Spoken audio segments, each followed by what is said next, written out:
So, what if the hardest things in your life, I mean the really tough stuff, what if they weren't actually dead ends, but doorways? It sounds crazy, right? But there's this ancient map, a kind of blueprint, that shows exactly how trouble can lead straight to hope. And get this, it also tells the story of how one person's choice completely changed the course of all human history. We're going to walk through that map today, step by step. This is Romans chapter 5. All right, so first up, peace, pain, and hope. We're diving right into the personal side of things, what all this faith stuff actually looks and feels like in your day-to-day life. And let me tell you, these first few verses, they paint a pretty incredible picture. Okay, verse 1. It kicks off with this huge idea, justified by faith. Now, what on earth does that mean? Well, think of it this way. Picture yourself in a courtroom. You're on trial. And you know, deep down, you're guilty. The evidence is overwhelming. But then, the judge, the ultimate judge, slams the gavel down and declares you not guilty. Just like that. Everything changes in that moment. That's what justified is. It means the war between you and God is officially over. A peace treaty has been signed for good. So what's next? Verse 2 tells us that this peace isn't just an absence of fighting. It gives us something incredible, access. So what does that really mean? Imagine you're standing in front of this huge, heavy, ornate door. It leads to a king's throne room, and for your entire life, it's been locked shut. No entry. But now, because of Christ, that door just swings wide open. You can walk right in, not cowering or afraid, but standing there confidently, welcomed into a place you had absolutely no right to be on your own.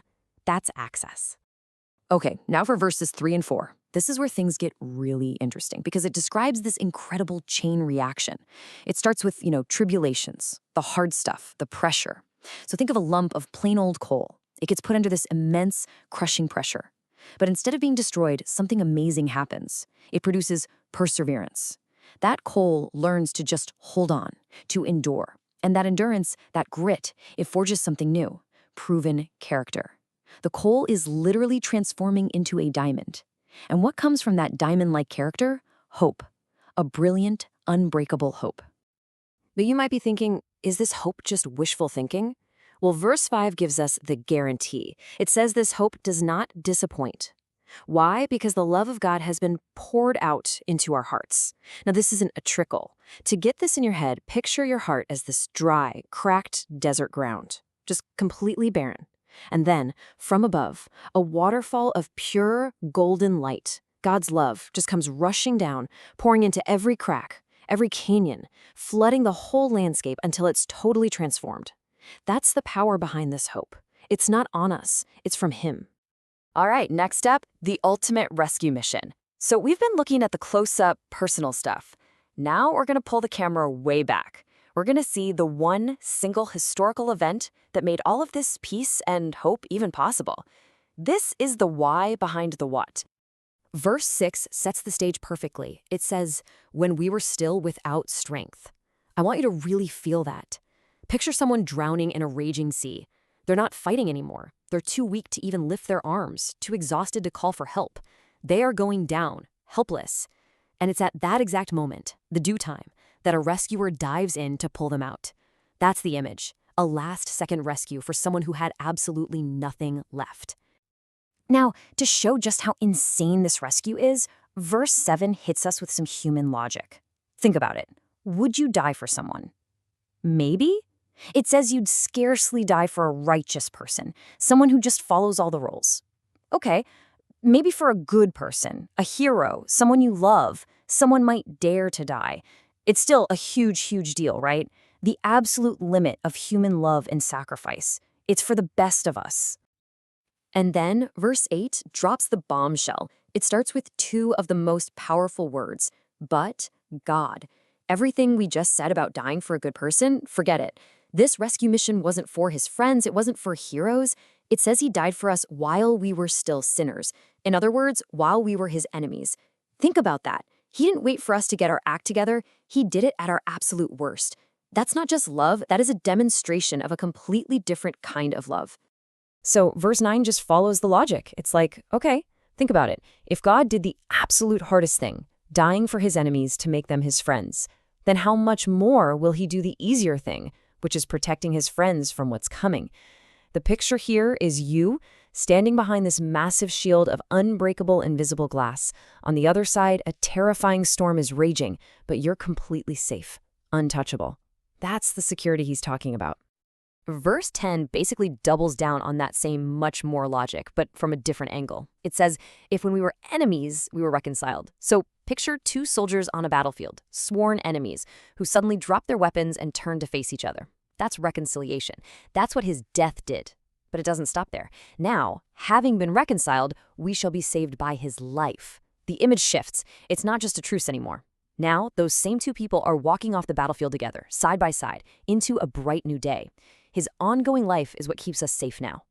And the results of all this isn't just like a sigh of relief. Verse 11 says it's way more than that. It's joy, pure celebration. The feeling isn't just, phew, glad that's over. It's like a huge homecoming party for a family member who's been gone for years, someone everyone thought was lost for good. The music is blasting, there's a feast on the table. That's the kind of joy this verse is talking about. The family is finally whole again. All right, final section. Two men, two destinies. We've been pulling the camera back, right? Well, now we're zooming out as far as we can go.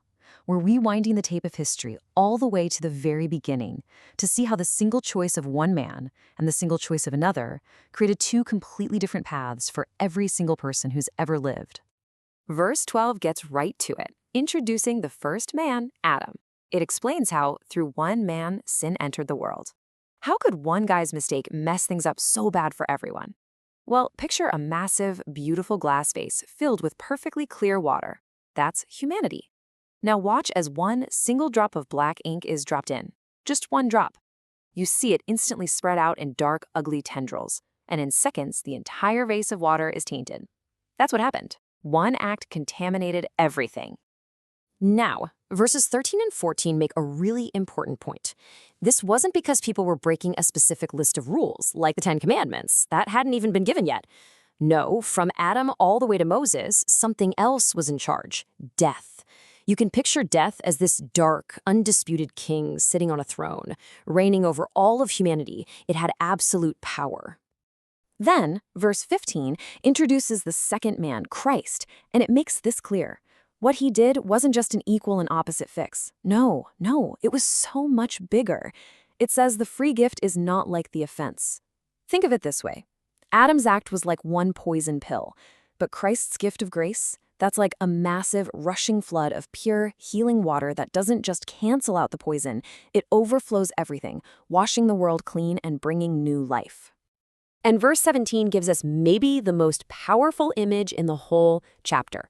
Remember that dark king, death, sitting on his throne? Well, this verse says that because of what Christ did, we get to do more than just escape that king. We get to reign in life. We get to dethrone him. Picture that dark, shadowy throne being smashed into a million pieces. And in its place, countless people are given their own crowns. You go from being a slave to being a ruler over the very things that used to control you. So verses 18 and 19 just lay it all out side by side. It's so clear. You have Adam's one act of disobedience, and that led everyone down a path to condemnation. Then you have Christ's one act of obedience, and that opened up a totally opposite path to justification. One choice made many people sinners. The other choice makes many people righteous. It's that simple. Two men, two acts, two completely different destinies. So you might be wondering, where does the law, like the Ten Commandments, fit into all this? Verse 20 tells us the law basically came in and acted like a giant magnifying glass on our sin. It showed us just how bad the problem really was. But here's the punchline, and it's an amazing one.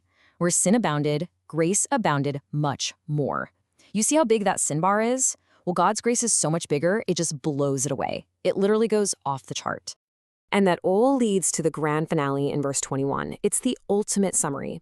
Just as sin once reigned as king, and its kingdom was death, a new king has arrived. Now grace reigns, and its kingdom leads to eternal life. So the final image to lock in your mind is this: that old, dark throne of sin and death crumbling, turning into dust, and in its place rises a brilliant, unshakable throne of pure light. And on that throne, grace reigns supreme, forever. So that's the journey. We've gone from a personal peace treaty to seeing how pressure creates diamonds, all the way to a cosmic story of two choices that changed everything.